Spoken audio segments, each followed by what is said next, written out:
I'm sorry. Welcome back to our second session, to the session on slavery and the economic landscape in colonial and 19th century Connecticut. Just a shout out to Jasmine Thurston, who created our music, our playlist.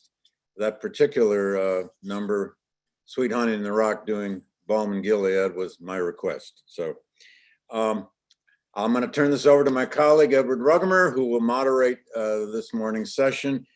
Ed is the author of two very important books, one on the influence of the Caribbean on American emancipation, and the second, a marvelous comparative history of South Carolina and Jamaica. And Edward, professor of history and African American studies, over to you.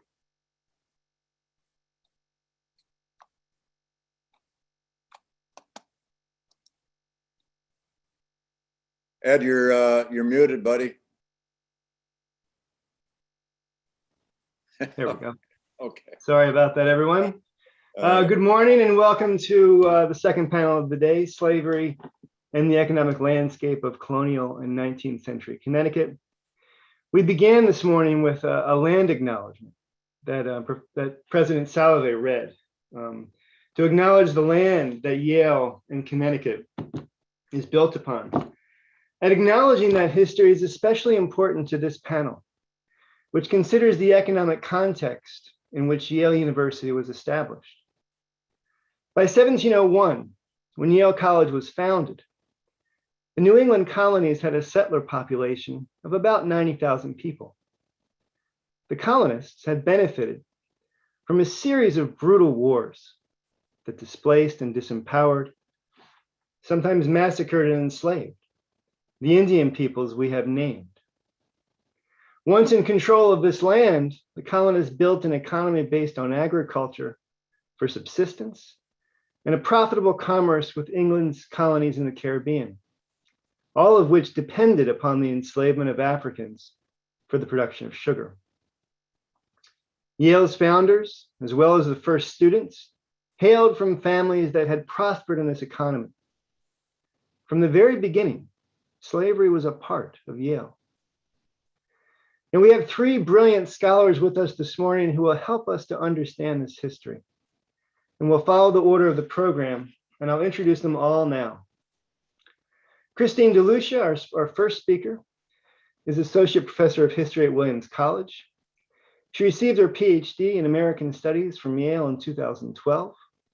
Her book, Memory Lands, King Philip's War and the Place of Violence in the Northeast, published in 2018, is a very thoughtful study of not only the role of violence in the making of New England, but also of how we remember and memorialize that violence today. Next, we will hear from the journalist Anne Farrow, whose co-authored book, Complicity: How the North Promoted, Prolonged, and Profited from Slavery, first published in 2005, played a critical role in fostering a public conversation about the place of slavery in the history of the North. Farrow has continued with this work in her recent book, The Logbooks: Connecticut Slave Ships and Human Memory, published in 2014. And our last speaker will be Marcus Rediker, Distinguished Professor of Atlantic History at the University of Pittsburgh, and the author of many and influential histories from below that have won numerous awards. But today, Professor Rediker will speak of the work of one of his students, Eric Kimball, whose research on New England's West Indian trade has deepened our understanding of this history, but who died last year at the very beginning of his career. So now we turn it over to Christine. Thank you for the invitation to these conversations. I'm looking forward to thinking together not only about the past, but also about the present and about different possibilities for learning and social change in the future. And I will share some images.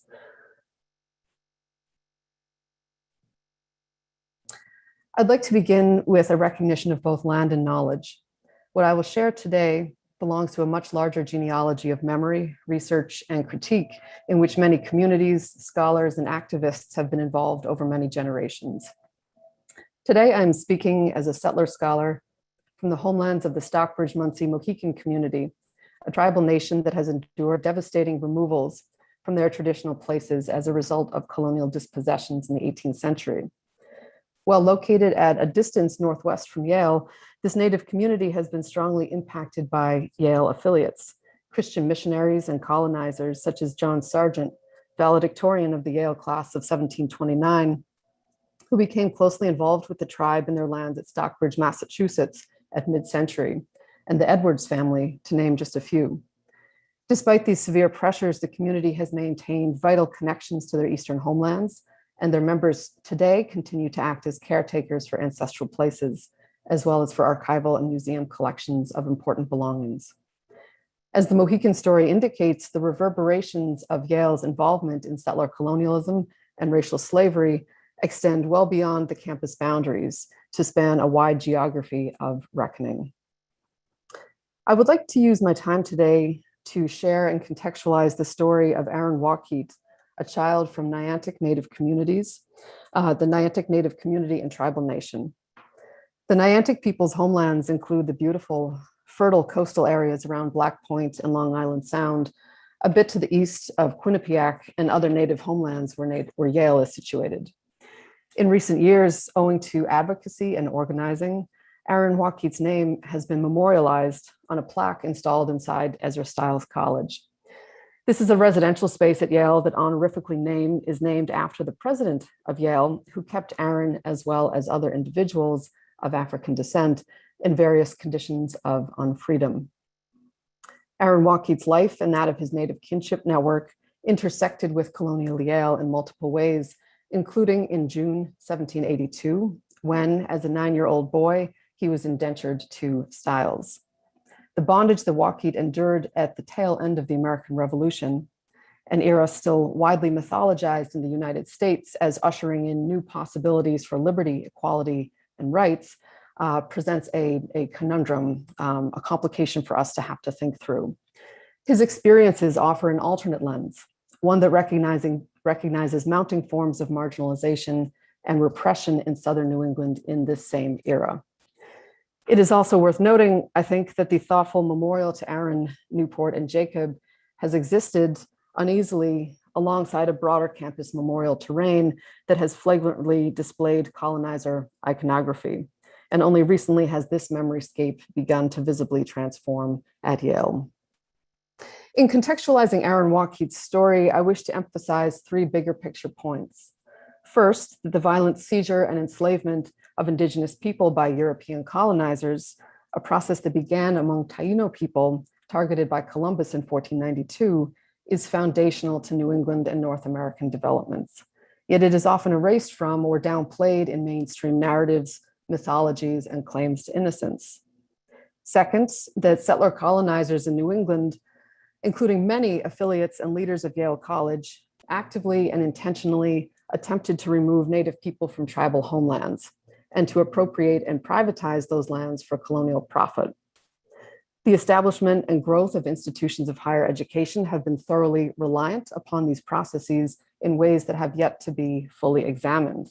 Moreover, these institutions continue to occupy Indigenous lands in the 21st century.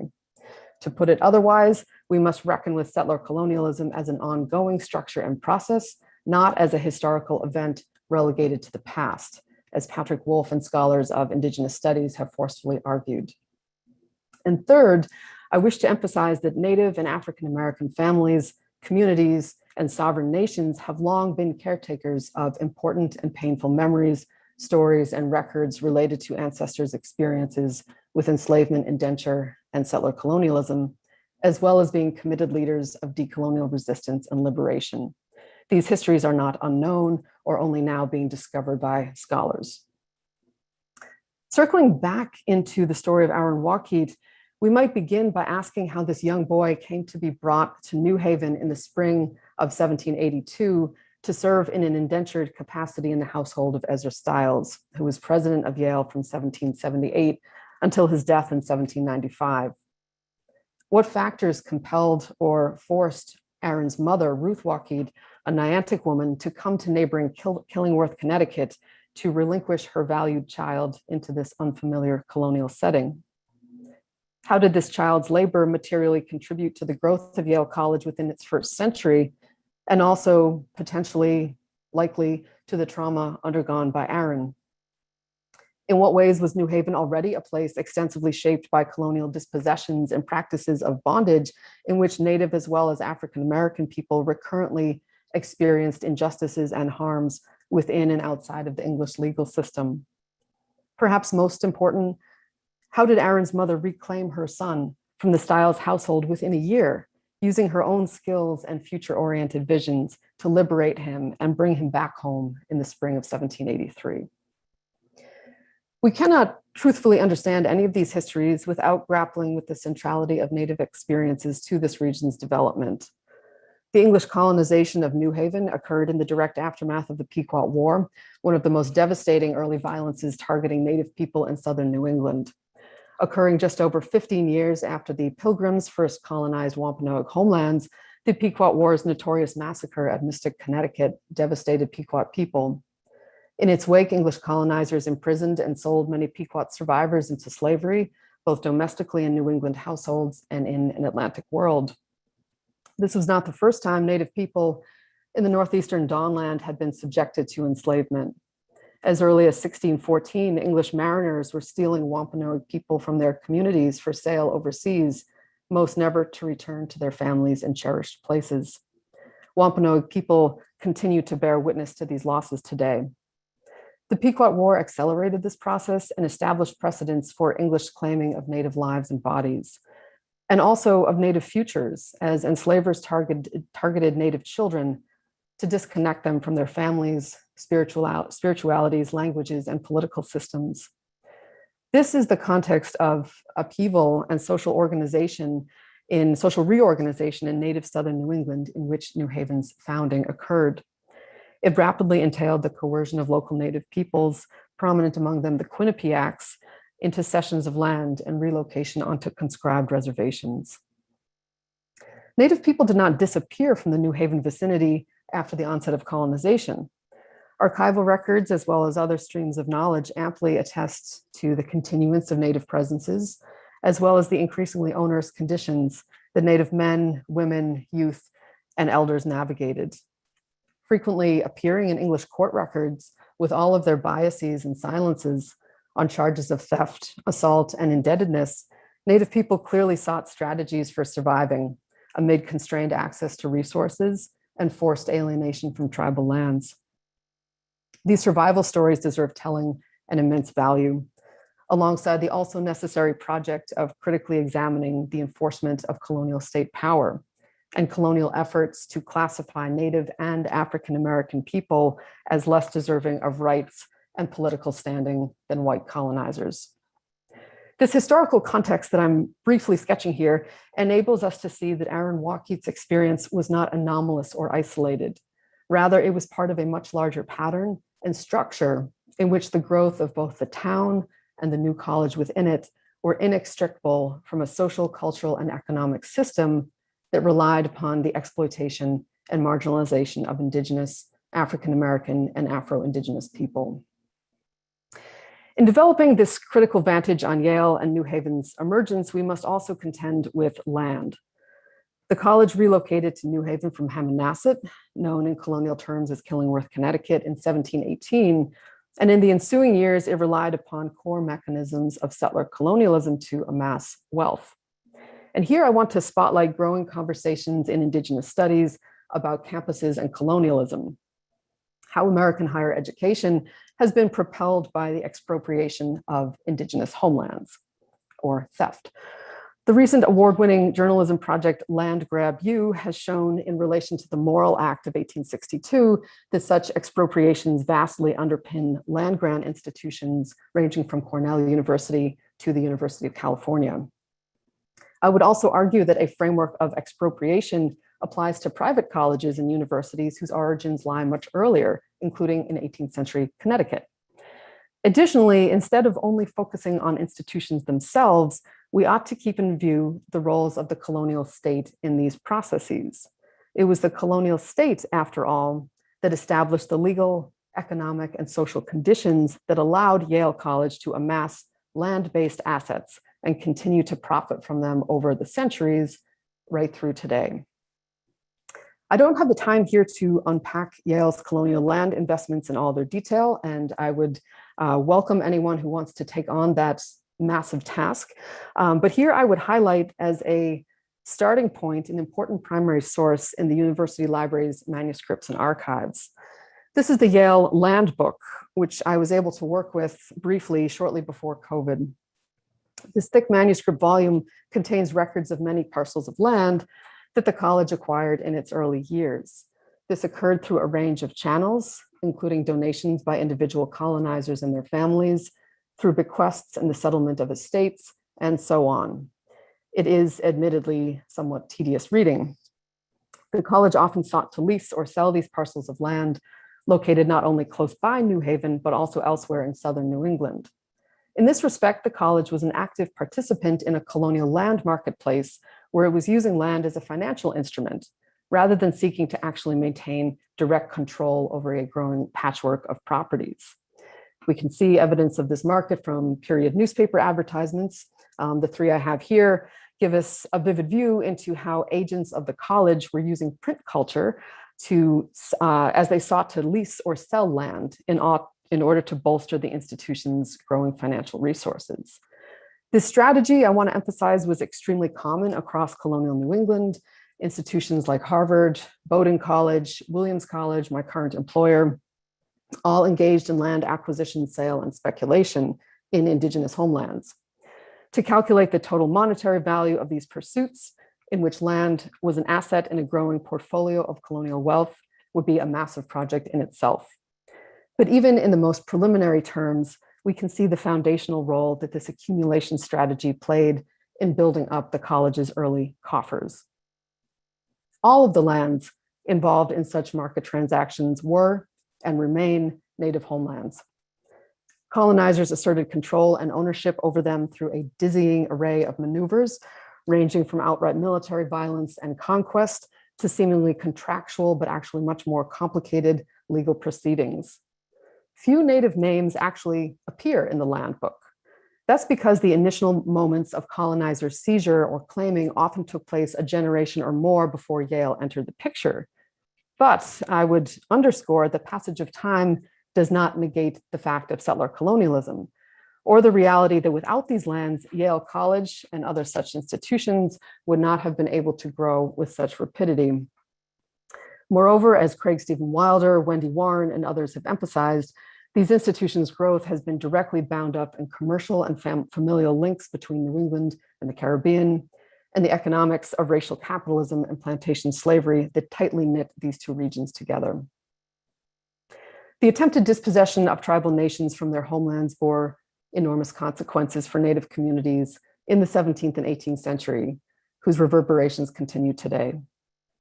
As Native people were forced away from traditional lands and sustenance ecology, even the bounded reservations supposedly guaranteed to them for perpetuity, but which got chipped away over time and through fraud, they confronted new challenges in maintaining bodily, psychological, and spiritual and social thriving.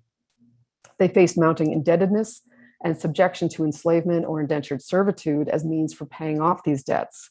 And they were frequently surveilled and exploited by colonial guardians or overseers charged with managing their affairs. This is some of the necessary context for understanding Aaron Waukeet's transit into the Stiles household and orbit of Yale College. We might speculate whether Stiles' previous travels to the Niantic community gave him familiarity with Niantic families, which he later leveraged to attain access to tribal children as a labor source.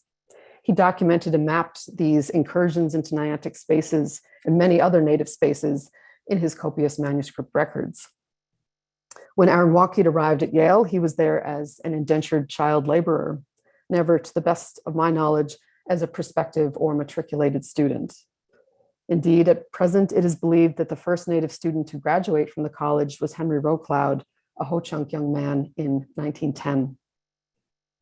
We know little about whether President Stiles actually carried out the terms of the indenture agreement, which in their highly paternalistic mode of civilizing, quote, promised to provide Aaron with English-style clothing, access to a Bible, and instruction in reading.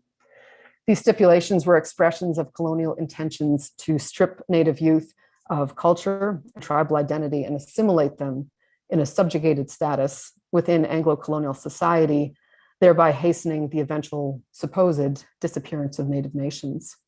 The colonial project endeavored to script a future of Indigenous vanishing and assimilation.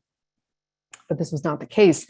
Native people and nations organized, resisted, survived, and continue today as autonomous polities.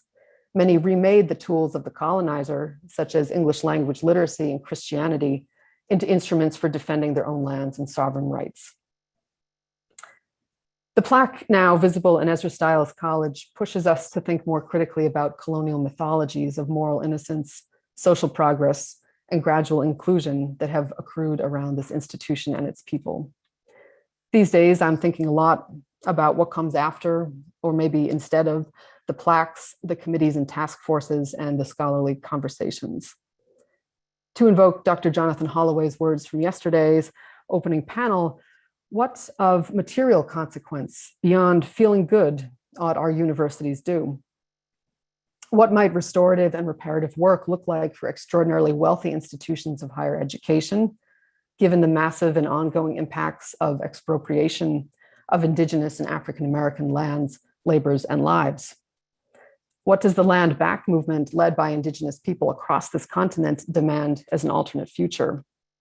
And I've been thinking with the fact that at some level, these institutions know the value of the stolen land because they continue to cling so tightly to it. What reckoning can there be with the scores of Indigenous belongings collected by Ezra Stiles and colleagues at an early Yale College museum, now seemingly lost or dissolved? How do you repatriate what has gone missing through colonialism? As we will likely hear throughout this conference, institutions must take the lead from Native nations and African American communities and support their own goals, rather than replicating the paternalism of Stiles and so many of his colonial contemporaries. The work of history and memory have vital roles to play, I think, in reckoning with the silences, the voids, and the ruptures caused by colonialism and racial slavery. They also hold the potential, as yet unrealized, to illuminate alternate visions for justice, thriving, and sovereignty, ones that map a different route forward than where these institutions began. Thank you.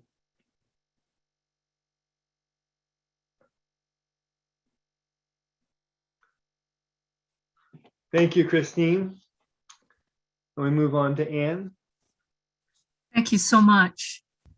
I'm really honored to be here today. Almost 20 years ago, the editor-in-chief of the Hartford Courant asked the staff of the Sunday magazine to find a man or woman who had been enslaved in colonial Connecticut and to write about that person's life. He was hoping we could find an enslaved person who had been insured by Aetna, the time-honored Connecticut insurance giant, then facing a lawsuit for having insured captives during the 19th century. As it turned out, Aetna had been founded after slavery became illegal in Connecticut, and the enslaved people the company had insured did not live in our state. And yet slavery turned out to be, as I think our editor had expected, a story with legs. In the course of our research, which became a newspaper project, and then a book, and then another newspaper project, and another book, we learned that Connecticut had, in dozens of ways, fostered enslavement in America. We learned that Connecticut, far from having been aloof from enslavement, had been home to thousands of captive people, and that it had been a major provisioner of food, horses, and lumber for the English Caribbean islands, which were hell on earth for the enslaved workers growing sugar for the Western Hemisphere. The most profound misery pervaded the lives of enslaved Black workers. Malnutrition, exhaustion, overwork, emotional and intense physical abuse, all were part of their daily existence. Our colonies supported this lethal form of agriculture for at least a century and a half. Scholar Joseph Avitable estimates that 75% of the tens of thousands of horses shipped to the Caribbean were raised in Eastern Connecticut. Connecticut's ministers also promulgated racist doctrine in their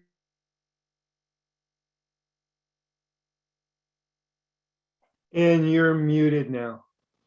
Okay. There you go. Am I all right? All right. You're back.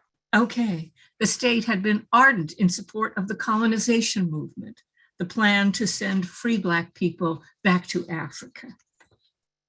In 18th and 19th century Connecticut, the story of enslavement was everywhere on the landscape, and its legacy is still embedded in the history of nearly every town. The piece we began with, looking for enslaved people in Connecticut's towns and cities, was really the smallest part of the story, though there were thousands held in bondage here, and their anguished persistence took root in my soul and showed me my life's work. The question of slavery is often limited to the body of the captive and the owner, as if that were where involvement begins and ends. Who owned enslaved people? How many did they hold in bondage? Indeed, the Connecticut colony had an enslaved population that was at its height nearly 6,000 souls. We weren't the biggest state in New England, or biggest colony at the time, but of New England's 3,763 enslaved counted in the first federal census of 1790, just over 2/3 of them lived in Connecticut. That suggests to me both the ubiquity of slavery and a comfort with it. Many people owned one or two. Captive people lived in every county, and their labor was essential. When Complicity was published 16 years ago last month, I often spoke in public about its content. The two questions I was asked most often were, why don't we know this? And what did enslaved people do here in New England because we don't grow cotton? The first question, why we do not know our own history, is, I believe, one founded in shame, reluctance, and the misplaced hope that we didn't have anything to do with slavery except ending it. But the second question is easy to answer. Black captives in Connecticut, as in other New England locales, did everything.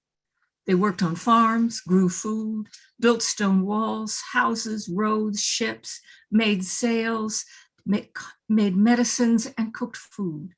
They took care of children and did the housework. They crushed apples, they ran printing presses, dyed cloth, made furniture, rope for ships, and loaded vessels for trade. But their lives and suffering are just part of Connecticut's story.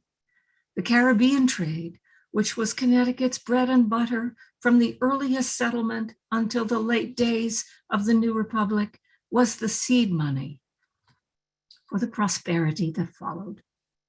A few years ago, I worked on a museum show about how the West Indies trade lifted Middletown to great wealth. And as I sorted through the primary documents showing, for example, a merchant paying for his new barn with rum, or the account books of a shopkeeper provisioning a slave ship, I thought, this is a story that many Connecticut towns could tell.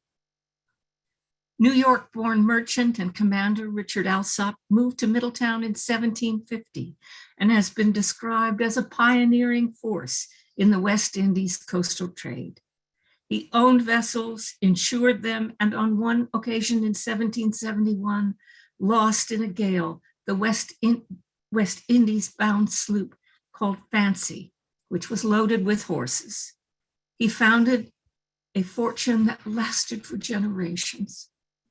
Alsop died in April 1776, and his 50-page probate inventory is remarkable for its length and for the specificity of its contents. He owned ships, carpets, beaver hats, human beings,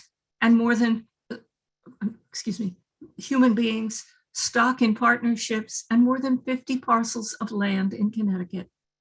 His combined estate of valuables and monies comes to the modern equivalent of nearly $9 million. An economist suggested to me there was probably less money in the Connecticut Treasury at the time.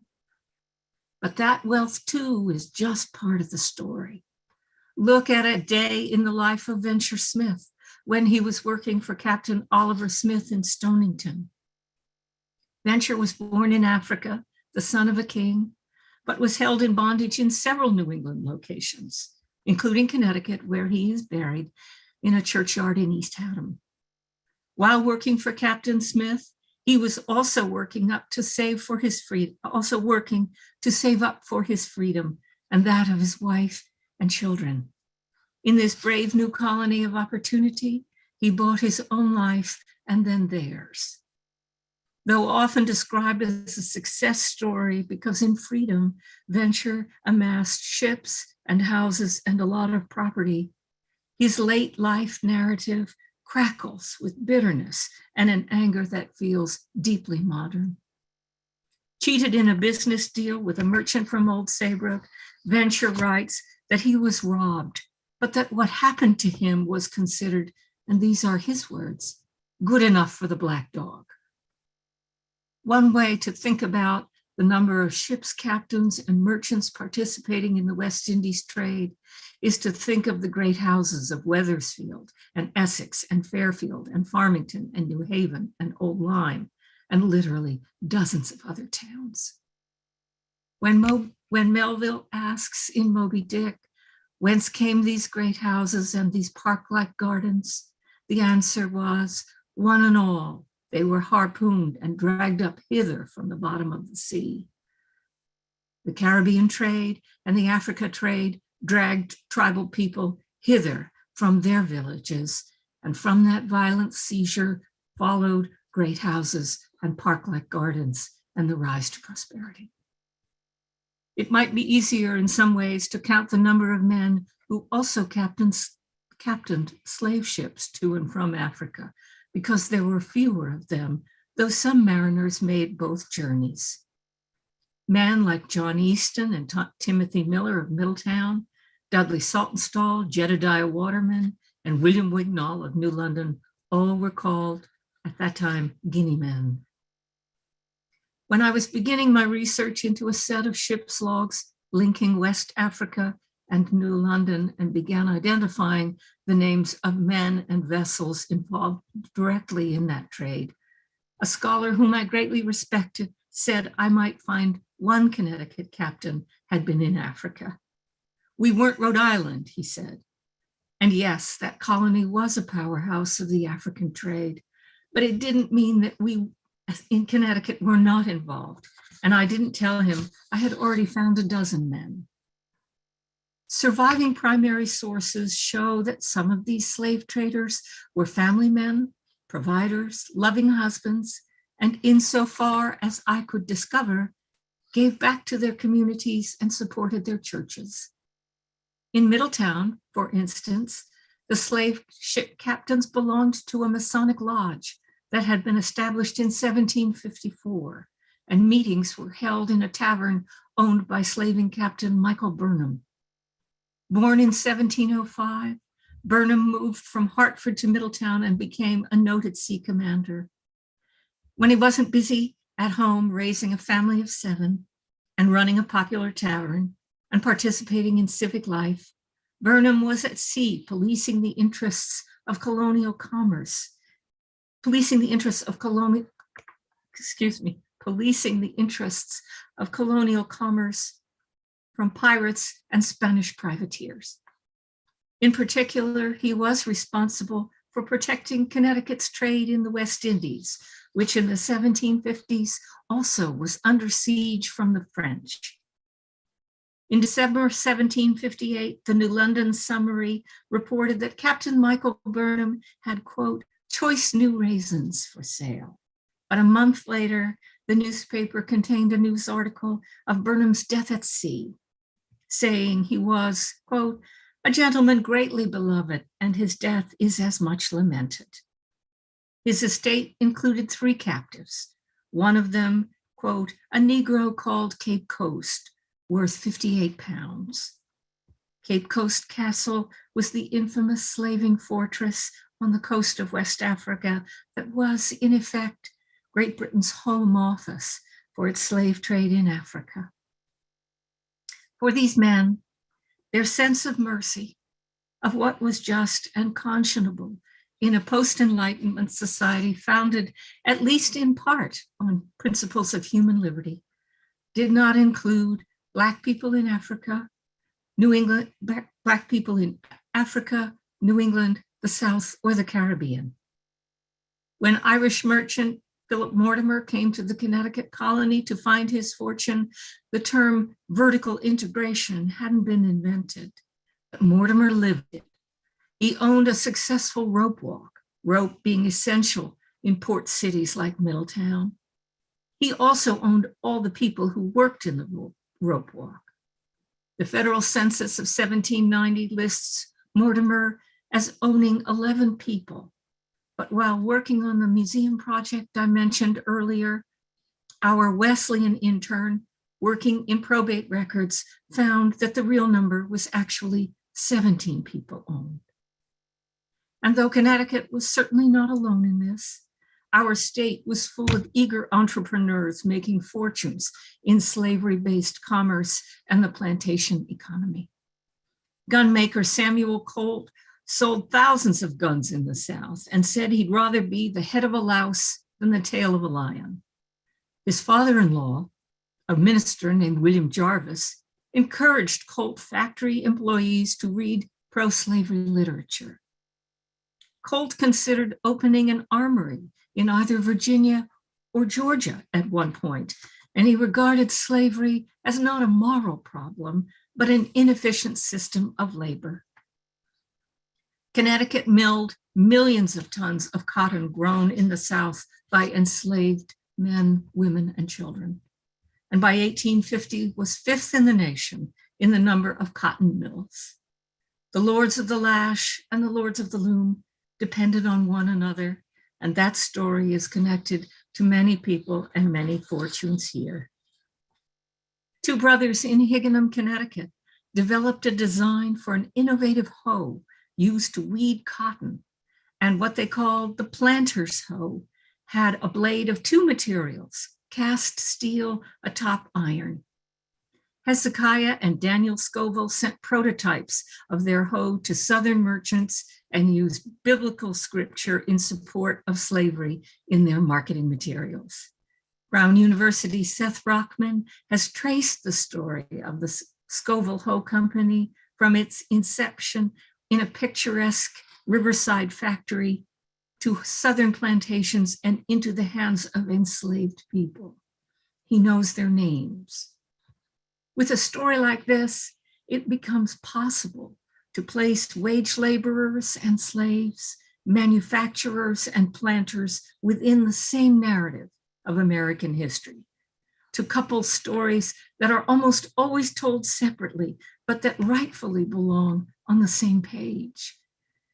This is what Dr. Rockman has called the dynamic interaction of slavery and capitalism, plantation and factory, oppression and opportunity.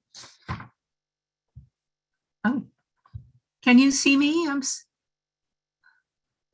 Yeah, we can still see you. I'm not certain what happened. You're fine. Oh, okay. I'll hear you and see you. Okay, I will just keep talking then. Earlier fortunes became later ones. The owner of a cotton mill in Killingly, Connecticut, gave his son and partner, also the son of a mill owner, a stake of $1,000 to establish a fancy goods store in New York City. Founded in 1837, that story is the multinational luxury jeweler and specialty firm, Tiffany & Company. When Samuel Comstock of Essex wanted to establish an ivory cutting business on the lower Connecticut River, his father, who had been successful in the West Indies trade, helped him get on his feet. Jeremiah Wadsworth of Hartford left his West Indies fortune to his son Daniel, who established in 1842 America's first public art museum, the Wadsworth Atheneum Museum of Art. During that same decade, factories in two neighboring Connecticut River towns, Deep River and Ivoryton moved from cutting combs and small household articles out of ivory to milling the tusks of tens of thousands of African elephants into the ivory keyboards that graced American-made pianos. The piano had become an important symbol of refinement in prosperous middle-class homes, and the industry devastated both African elephants and the tribal people who, in an era before railroads, were often forced into bondage to carry the tusks to the continent's eastern coastal centers of trade. The bifurcated mind of 19th century entrepreneurship is nowhere more evident than in the titans of Connecticut's ivory business. Some of these conscientious New Englanders were also committed abolitionists, though they were under no illusions about how those tusks were getting to the coast for shipping and who was carrying them. Missionary and physician Henry Livingstone, who was in Africa for decades and fought the ivory trade, said 1 African died for every pound of ivory exported. But such men as Julius Pratt and George Reed of Deep River's Pratt and Reed Company defined slavery narrowly, a problem in their own country, but not in Africa. People will tell you that you can't change history, but you can. When you bring forward the omitted parts of the historical record, you help to make the record whole. Connecticut has done a very thorough job of forgetting its history with enslavement and the slave trade.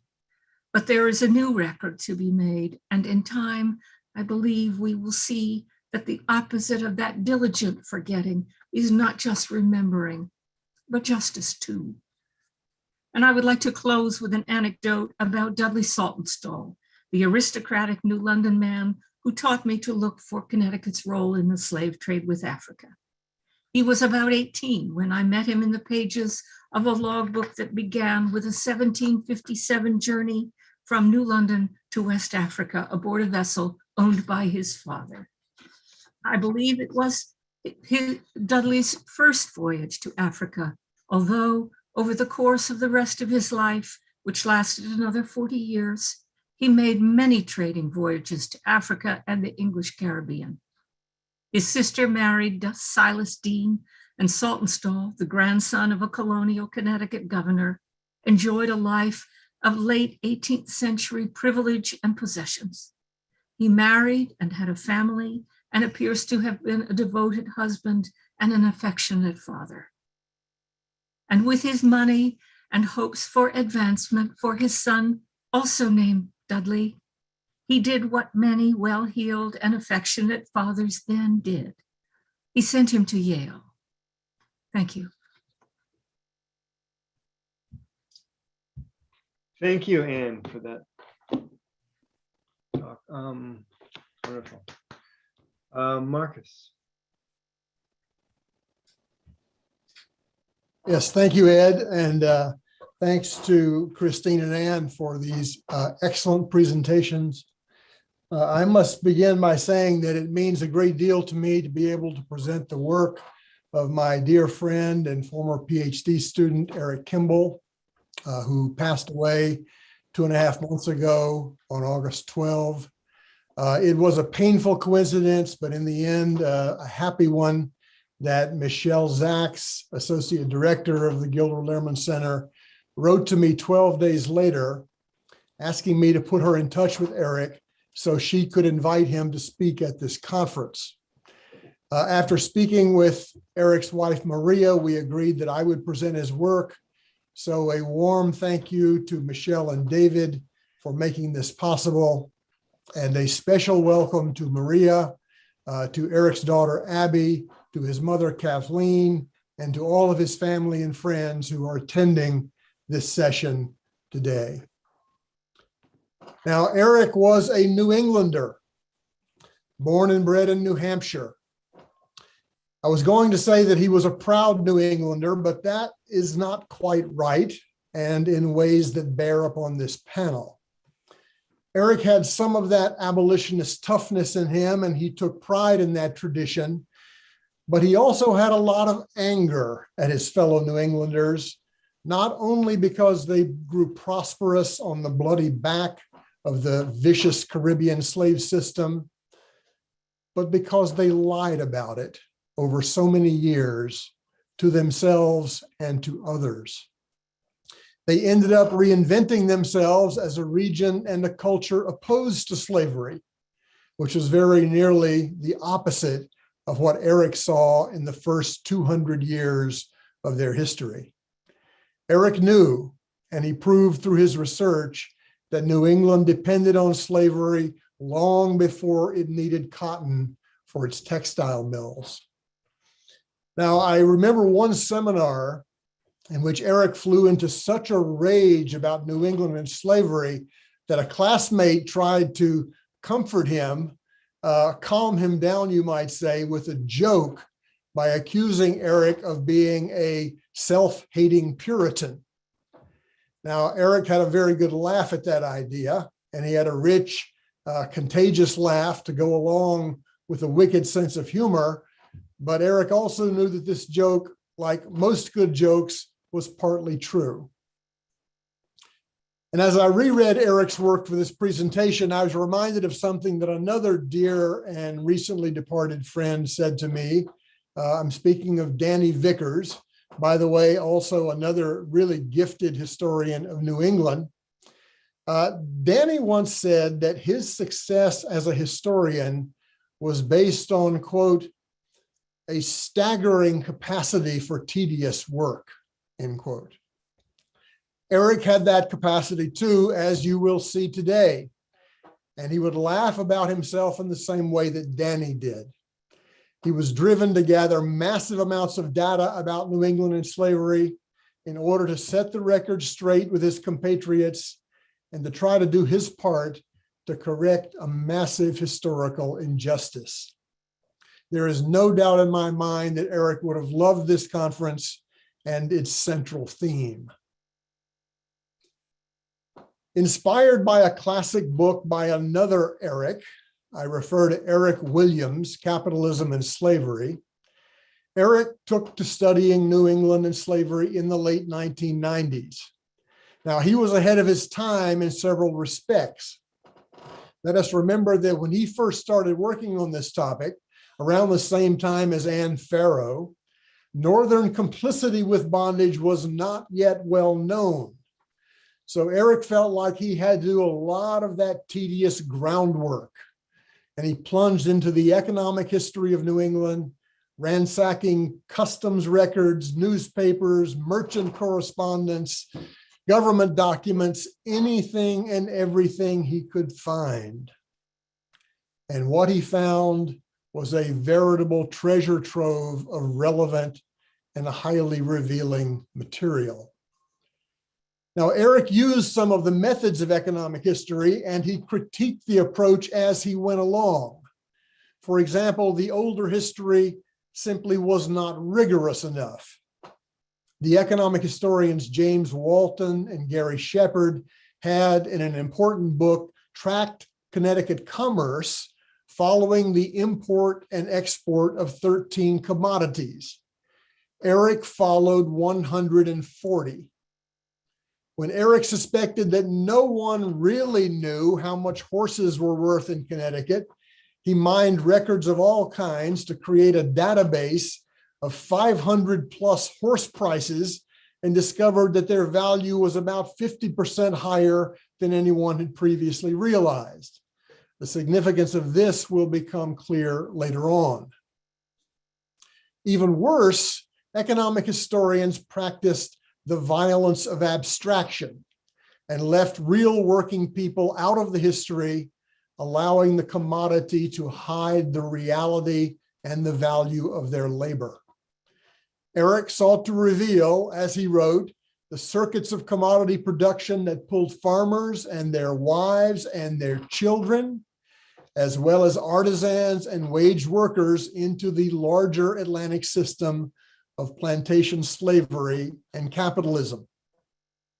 Eric traced commodities back to their source, then followed them forward in a set of carefully drawn labor linkages in order to show how the market worked in actual human terms. Another way in which Eric was advanced for his time lay in his emphasis on infrastructure, a very hot topic these days in several disciplines. Eric explored the material system that underlay commerce and made it possible.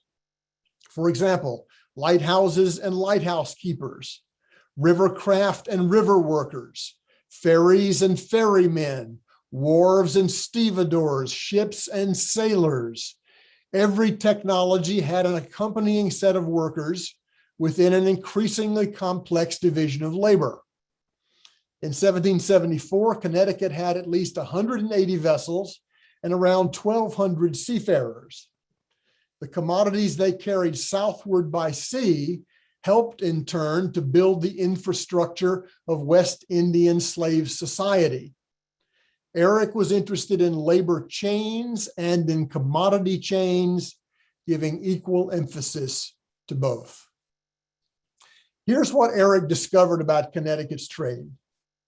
The most valuable exports were horses and cattle, which became the engines of the West Indian plantation system, providing the power to run the sugar mills, crush the cane, and extract the precious juice. Horses then hauled the heavy hogsheads of sugar, molasses, and rum from plantation to port for export into the Atlantic economy. Eric found that between 1768 and 1772, that's only 5 years, mind you, Connecticut merchants shipped 22,000 horses and 13,000 cattle to the Caribbean. Horses made up 59% of the value of trade to the region. Eric also discovered that there was no large-scale horse farming in Connecticut, so this huge portion of trade depended on merchants extending their tentacles deeply into the hinterlands, up and down the riverine systems, thereby linking small farmers to the world market.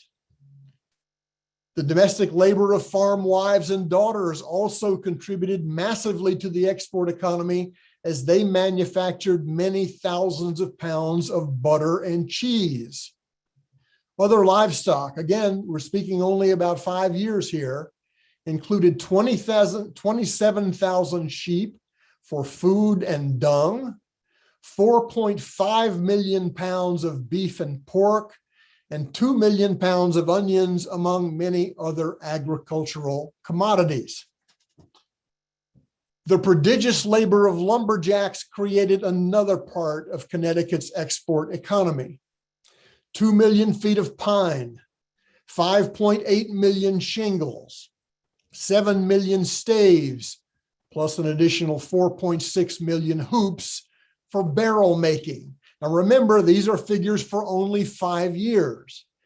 Eric wrote, and I quote, "Trees were logged, hauled, milled, and transformed into finished products through a complex labor chain linking loggers, sawyers, riverboat operators, dockhands, sailors, shipbuilders, and merchants to Caribbean slave economies," end quote.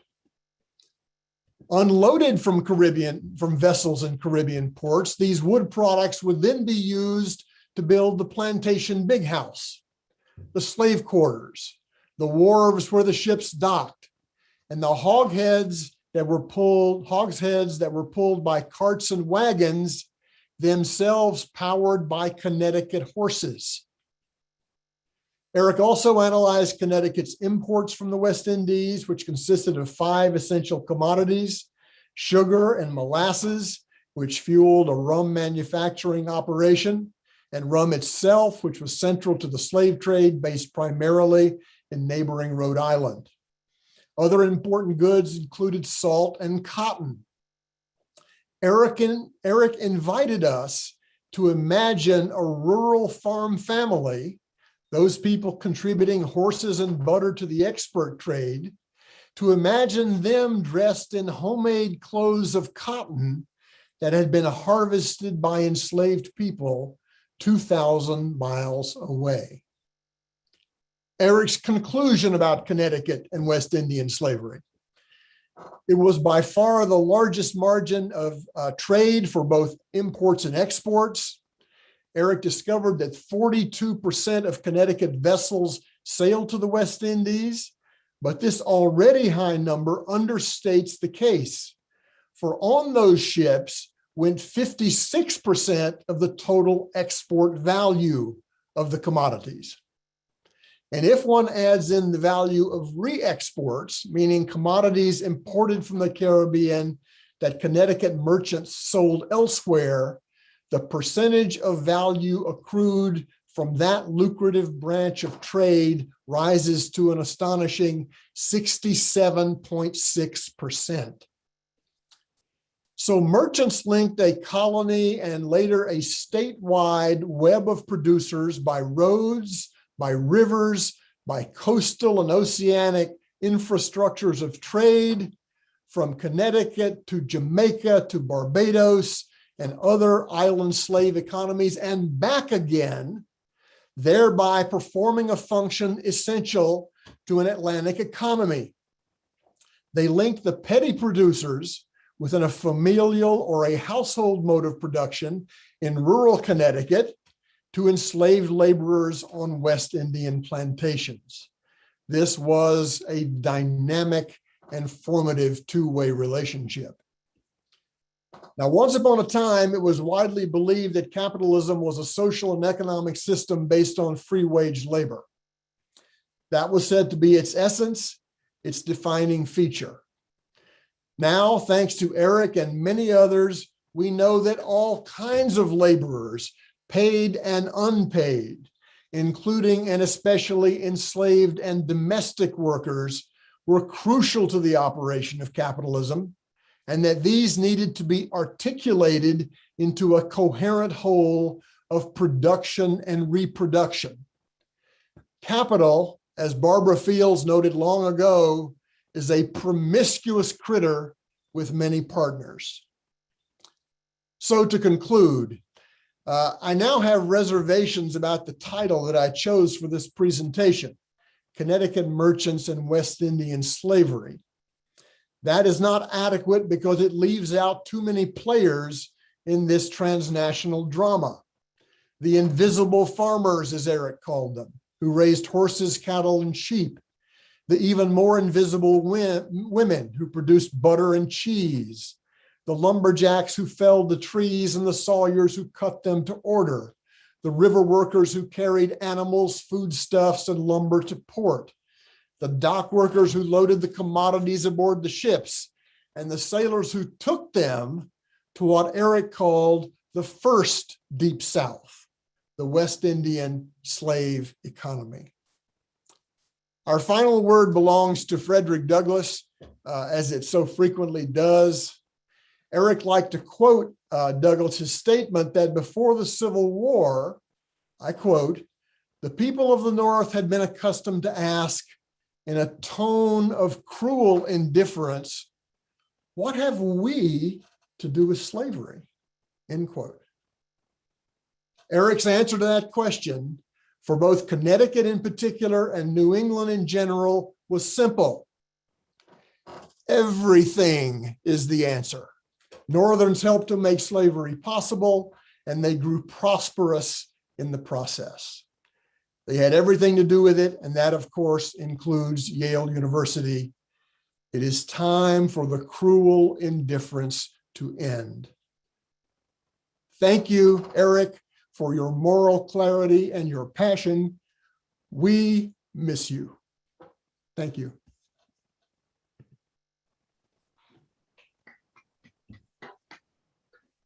Thank you, Marcus. And thank you all for these wonderful papers. I think it's important to remember that when we talk about the early economy of Connecticut, that Yale University and the state of Connecticut, the colony of Connecticut, were interdependent from the very beginning. And Yale is a product of that economy, of that historical process. So let's move on to some questions. We have several questions in the chat, and the first one is for Christine. I have many questions about land, and this question is from Sarah Bronin.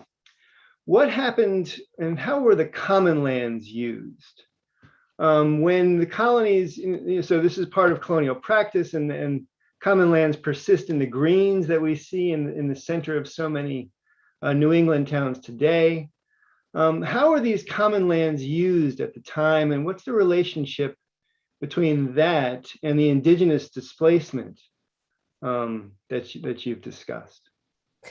Thank you so much for the question. And anything I have to say about land here, I really want to be referencing the work of Indigenous communities and scholars and students who have been pushing on this for generations.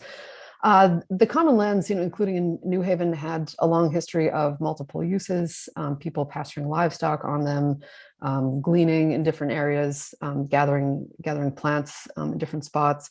One of the things that I'm thinking about, though, is that many of these commons and greens in New England are almost revered in local context. There's this mythology of them as being shared open spaces for all. And while not untrue in a colonial context, I think that narrative often obscures the dispossession and the exclusion of Native peoples from those same spaces. And so it would offer that as a little bit of context. And I did see there was a second part to that question about burial grounds and really sensitive locations where people of color, Indigenous, African-American, Afro-Indigenous have been buried. And there is ongoing damage that continues to happen to such burial places, many of which do not have headstones or stone markers in ways that are legible in a colonial vantage or sightline, and so become destroyed, built over, lost, and have also contributed to, I think, when people do genealogical work that involves researching in cemetery records, sometimes misperception in colonial New England that there were not Native people of color in these communities in significant numbers because there are not cemetery plots marked as such. And to think really carefully about that, that there were many other practices of maintaining sacred spaces. It does not mean absence. So hopefully that gets at a little bit of what was being asked. Thank you. And I'd like to combine some of the questions that are following. So Olivia Simoni asks about the growth of the Native population at Yale, and has that changed the discussion of what to do with Yale's land? And I suppose this is a question for myself and for David. And to my extent, to my knowledge, no is the answer, I think.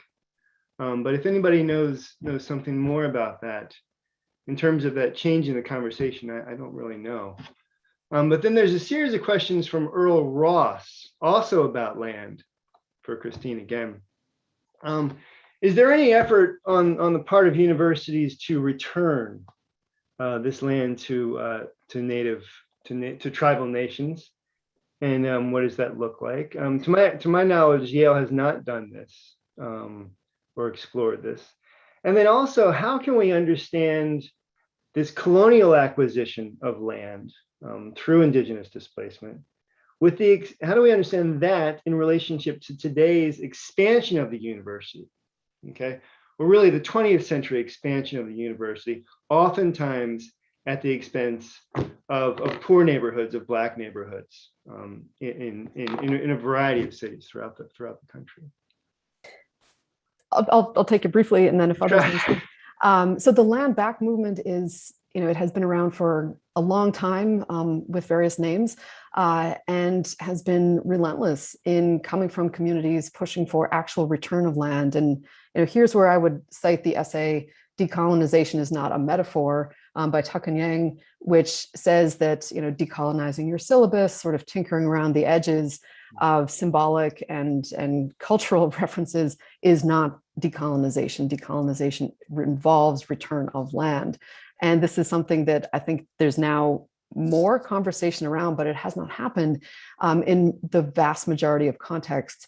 There have been, I would say, interesting space sharing arrangements. So collaborations where a university develops a relationship with a tribal nation to have access to certain spaces, to put up signage. I'm thinking here of Wabanaki communities and nations at the University of Maine. There's now really important Wabanaki language signage.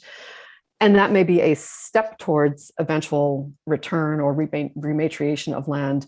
But when I have heard students raise this topic in the presence of administrators at different institutions, it's almost treated as a joke, like you can't possibly be serious in calling for the return of land, when in fact that is absolutely serious.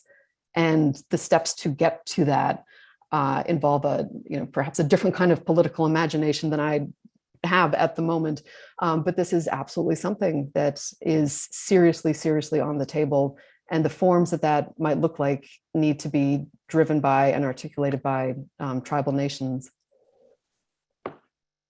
Thank you, Christine. So we have another question from the chat from Jill Snyder. And I suppose this is for Anne and perhaps for Christine as well. Were there slave auctions in Connecticut in the colonial period or the early 19th century?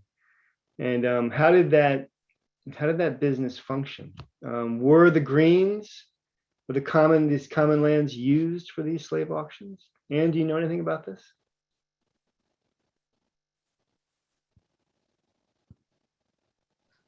Can you hear me now? Yes. Yes, I don't know where my screen went, but I know that there were auctions of captive people in Middletown and in New London. I have read that there were some in Hartford, although I don't know about them. In Middletown, for instance, which had a significant relationship with the slave trade, there were right on the main street, a ship's captain named Benjamin Gleason and a doctor named Walker, who sold people so regularly from their from their homes on Main Street or their businesses on Main Street that they appear on a map. Also, I know that John Easton, who was a Middletown mariner, slave ship captain, that he sold people. He had a home right across, and he owned a home and a wharf right on the river, several wharves actually. He sold people from his front steps. It's not something that I spent a lot of time studying, but absolutely, human beings were sold in Connecticut, and sometimes I have read that sometimes in New London they would be sold from taverns. Thank you. It looks like we have some answers coming from the audience. Ted Levy points out that there's a slave auction in Old Saybrook, according to the newspaper accounts. I guess he's done some research on this. And then in answer to an earlier question about land, Fua Cooper writes, I presume from Canada, that a university in New Zealand has returned some of the university land to the Maori. So there are precedents for these reparative actions. And David has a question, which he's going to ask live. Well, I'd like to hear all three of our speakers reflect a little on this idea of how this story has been received in your experience. Anne, you might begin, because your whole study complicity was aimed at the people of Connecticut to, become aware and so on. Christine, ever since your book was published about Native Americans in New England and this memory story, what kinds of reactions, what kind of reception have you experienced? And Marcus, with Eric's work and your own work, the kinds of reactions, pushback, and so on to this Northern New England story of slavery. I think our audience would be keen to hear a little bit about that from all of you. I'd be glad to start.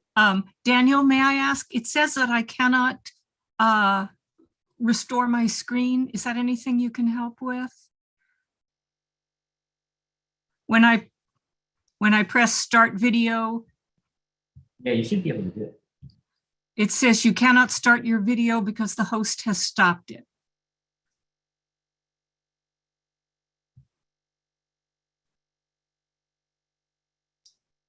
There you go.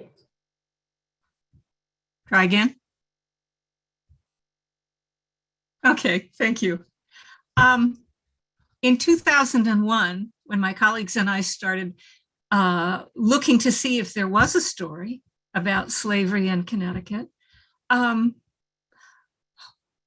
think in the beginning we didn't go about it in quite the right way. I think we thought that slavery would be an enslavement and slavery-based commerce and racist doctrine. We thought it would all be kind of cataloged that way, but of course it wasn't. What we learned to do was not to ask how many, go to the local historical society and say, well, do you have some folders on captive people? What we learned to do was to follow the money. We looked at who were the rich people in town, what were their businesses, what were their factories, what kind of commerce were they in? Were they building ships for the Caribbean trade? And then kind of work our way through the money. And I would say, there was some hostility in the beginning. When I was researching ivory, a professor at Wesleyan said, why are you doing this? And I said, when has it been done? Because there was sort of an attitude in the beginning, like, why are you dragging this up? It's all so long ago. But then, as we went around more and more and bothered more and more, people and places, and I felt that there was a receptivity to it, and that people wanted to know the backstories on the empty mills and factories and the, whence came these great houses. People are interested in money, and slavery's about money.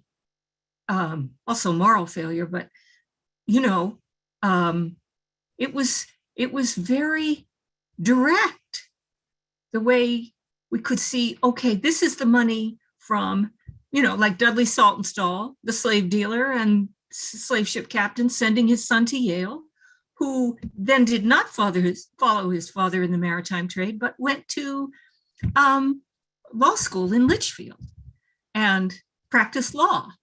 And and then there was money in future generations from there. It was really, I'm not sure if I'm answering this correctly, but it was, I really only got thrown out of one place. So I feel like, and you start to, the work, it gets so interesting. It's so interesting and tragic, and everyone can make discoveries if they're willing to dig. I was impressed when Elizabeth Alexander yesterday, she said, and I wrote this down, she said, if you want to bring together many sources, and to know what's out there, she said, you have to understand the landscape, you got to do the research. And I think that's the best advice that I could give. Got to do the research, but it's there. The material is all there. New Englanders don't seem to throw stuff away.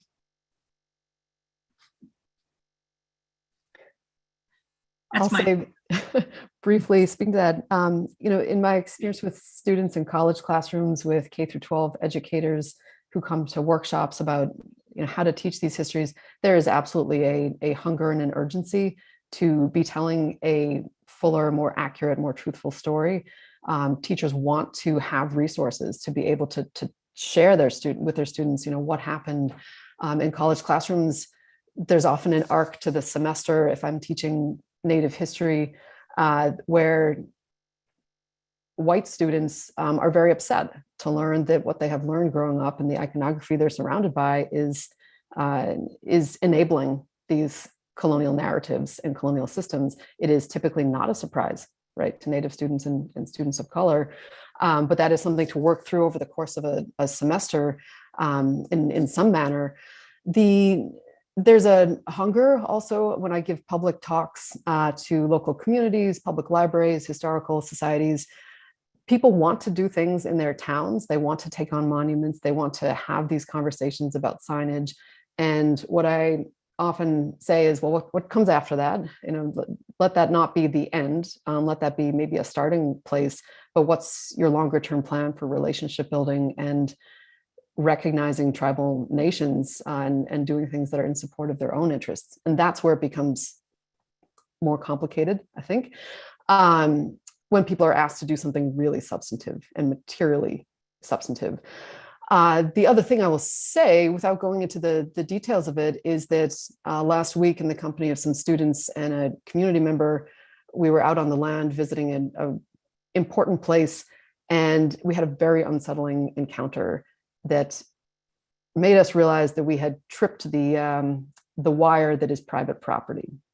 And as soon as people start really pushing on that and getting into it and saying, this is not ceded land, this is not property that you own, this is still Indigenous land, that's when things become much more contentious. And I want to be sure to name that, because this is not a kind of easy inclusion narrative. This is asking something much more transformative and cannot be simply an add-on to curricula, to the usual work of a university. It needs to be transformative. And again, to cite that decolonization is not a metaphor essay, any act of world changing is going to be disruptive. It is going to be painful for many involved, and there's no way around that.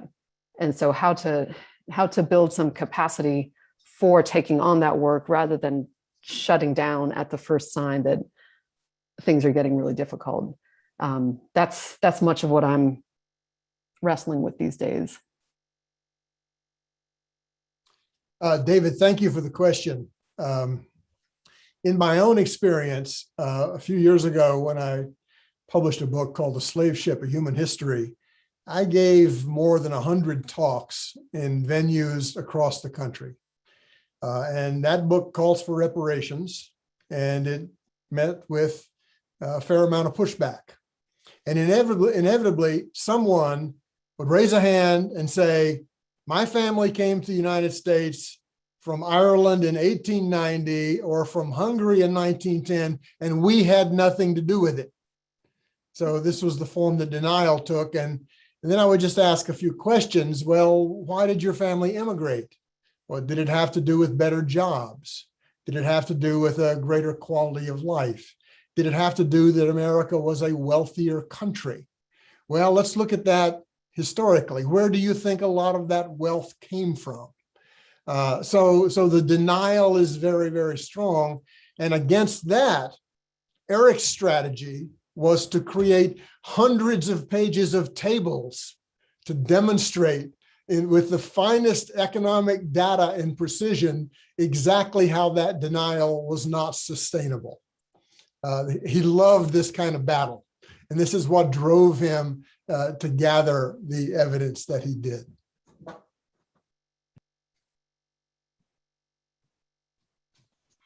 Thank you. And another question for Marcus about Eric's work, also from Afua Cooper. Were New England's West India merchants also involved in a trade with the Canadian colonies in terms of moving West Indian products around the Atlantic north and to the north as well? Did he find evidence of that? There is a lot of evidence of that. That's not a primary purpose of Eric's research, but I think it would be safe to say that most of the merchants had quite diversified trading practices, that they were linked to merchants in the hinterlands, they were linked to merchants in Great Britain, they were linked to merchants and planters in the Caribbean, and that specialization of function was not usually very common. So I think we could assume that they were involved in, and also involved in other kinds of trade, for example, in land markets. Mhm. Mhm. Thank you.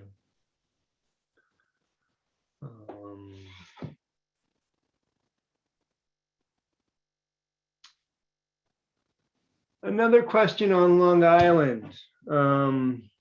And I think is the relationship between New England and New Haven and Long Island in terms of indigenous displacement in the slave trade, it's going to be very similar. Okay, I don't think we have anybody who specializes in Long Island on the panel, but this process of indigenous displacement and the establishment of African slavery and the trade, this is something that characterizes the North as a whole, right? And it's taking place, everywhere. Christine, did you want to add something? Or Anne, did you want to add something about Long Island in particular? I'm sorry, Okay. I didn't study Long Island very much. Yeah. There is work on Long Island. Well, to this point, maybe one of the challenges that I think academic historians have sometimes faced is the way that colonial boundaries structured the areas of inquiry, as if New England is somehow hermetically sealed off from all of these other spaces, and that makes it particularly difficult to see forms of indigenous kinship connections, social organization, strategic mobility that spans all of those places, those waters, right? Shinnecock, Montauk communities, deeply connected to Mohegan, Pequot, Niantic, and those alternate geographies need to be named through indigenous languages and frameworks. And on that work is happening from communities. Really cannot emphasize that enough, that community-based educators, museum curators, researchers, genealogists have long been speaking to the importance of those alternate geographies, and also bringing in the ways that those geographies open up onto stories of survival, resistance, liberation, African-American, indigenous, Afro-Indigenous mariners who are setting out from Long Island, from the coastal areas, and voyaging extremely long distances at the same time that they are being displaced from their homelands, right? That shift to the sea needs to be understood in relation to what's happening on land in these spaces of incredibly complex indigenous societies. Could I add one thing, Ed? Sure. This is actually related to why, or how, I think might be a better word, how this history was kept in the dark for so long. In other words, how did people manage to hide from themselves a lot of the things that we've talked about in this panel? And I just want to mention that nationalist histories have a lot to do with that. The nationalism as the guiding principle, the nation state as the natural form, the genre determines who is part of that story and who is not. But there's a related point, which is that a lot of these histories are what I call terracentric, in the sense that they assume that history happens only on land within the nation state, and that the sea is somehow kind of an ahistorical void. And you can actually even see it in the title for our panel. We talk about a landscape, but we don't talk about a seascape. It turns out a seascape is a very important part of the story of New England. And I think it is easier to shut that part of the history out because of these very deeply ingrained habits of thinking about history as happening on land. Let me just say thanks to Marcus for that. And my colleague, Michelle, is indeed a maritime historian, and she will be reminding me of what you just said. So that word seascape is going to get folded in here. Great. Okay, so I think we have time for one more question, and this is also about the West Indian trade from Gerald Friedland. And are there New Englanders who moved to the Caribbean and act as factors there to trade with the New Englanders? Did the New England merchants create these trading diasporas between the Caribbean and New England, and perhaps Canada as well, to carry on this trade? Did Eric find work on that? Did he go to the Caribbean and do research there? I don't believe he did, but I think Anne has something to say about this. Well, I did find in researching the exhibit for Middletown and in researching New London, families that were doing a lot of trade with specific islands, Antigua, Barbados, St. Kitts. Often there'd be a member of the family. In several cases, I found it was a younger son who was kind of stationed there and was kind of who would be in terms of the trade, who would be the eyes and ears for the family, be the person on the ground to assist, make connections, monitor information. I found, for instance, with Dudley Saltonstall, who often traded in Sierra Leone and in places in the Sierra Leone River, he had a specific trader who he worked with often. And but just back to the question of family, that's a story that's very important in Middletown. There'd be a family member there and married, raising a family. Sometimes they'd come back. I think I didn't study it specifically, but it doesn't seem that it was unusual for, a son or a younger brother to be in the Caribbean and to be, defending family interests. I think the Winthrop family themselves did this. I think it was maybe Samuel Winthrop, if I remember correctly, who went to Barbados. But what Anne has just said has been proven in many different transoceanic imperial contexts, that family connections are the networks that make it go. That's true in the Portuguese Empire, the Spanish Empire, the British, the French. So the idea of dispatching a family member to a primary place of trade would be a central part of the strategy. That's right. That's right. This is true of British merchants involved in the Caribbean as well. But this has been a great panel. It is 12:15 and we have to close our discussion. I'd like to thank our panelists for their contributions and thank the audience for all your wonderful questions. And we look forward to seeing you all this afternoon at the next panel. Yeah, and Thank you. Thank you, Ed. Thanks, Christine and Marcus and Ann. Fabulous grounding here in, well, the landscapes and the seascapes. But we're going to take a lunch break now for an hour and 15 minutes. But at 12:30, we have an extraordinary about 50-minute breakout session conducted by our colleagues at the British Arts Center, all about their holdings of Elihu Yale paintings, which are very important for many different reasons. And we're delighted that they're able to do this for us. That will begin at 12:30. And then there'll still be another break before the next session at 1:30. So enjoy your lunch. See you back for the breakout at 12:30. And thanks to this great panel for this deep digging and grounding in the 18th century, which the conference really needs. Thanks to everybody. Thank you.